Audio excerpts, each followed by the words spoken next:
So now we have our first web page up and running, we're going to look at some specific HTML tags that we can use to make our websites look like something other than just plain text.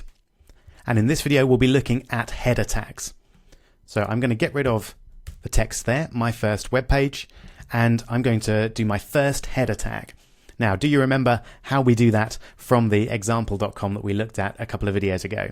If so, then try putting in a header tag. Go for it. I hope you managed it. If not, don't worry. We open a tag in the normal way with our angled brackets, and then our first header tag we're going to use is H1. And then my text editor gives me the closing tag as well, which is very handy. If yours doesn't, then just write it out manually. It's not a problem. And I'm going to type, this is a big header. Then let's have a look. So we'll save that and take a look. There we go.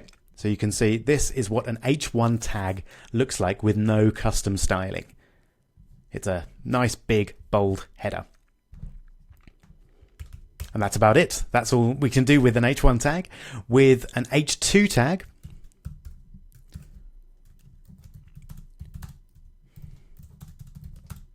as you might guess, it's quite a big header.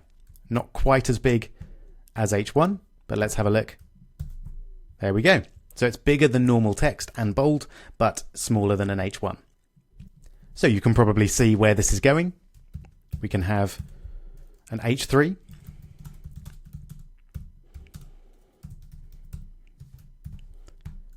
And it's getting smaller and smaller as we go on. And I'm actually just going to copy and paste so you don't have to see me type out each one. So that's going to be an H4. Let's have a quick look at that. So obviously we're getting smaller and smaller every time, and we can keep going.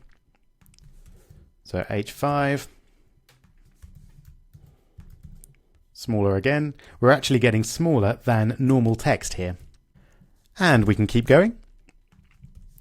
We can have an H6 header as well. I must say at this point, they're very rarely used, the H6 header. I don't think I've ever gone beyond an H4 in any of the websites that I've used. So it's very unlikely you'll use an H6. But just to point out, if we try and use an H7 header, we get back to normal text. So this is actually not an H7 header because H7 doesn't exist. So we can't use an H7 header. If we try to do it, it'll just give us normal text as if it hasn't recognized the tag. So headers go all the way from H1 to H6, but to be honest, you'll probably only use H1, H2, and maybe H3 in your documents, and occasionally possibly H4. But as I say, I've never used an H5 or an H6. But header tags are very useful and are also good for getting your site listed in Google if you put your important keywords, that is, the words that you want your site to appear for in Google, in an H1 tag, then they're much more likely to appear higher up the Google search results than if you just put them in normal text. So I definitely recommend using H1 tags on all your pages, and probably H2 tags as well if you've got some slightly smaller headings that you want to use.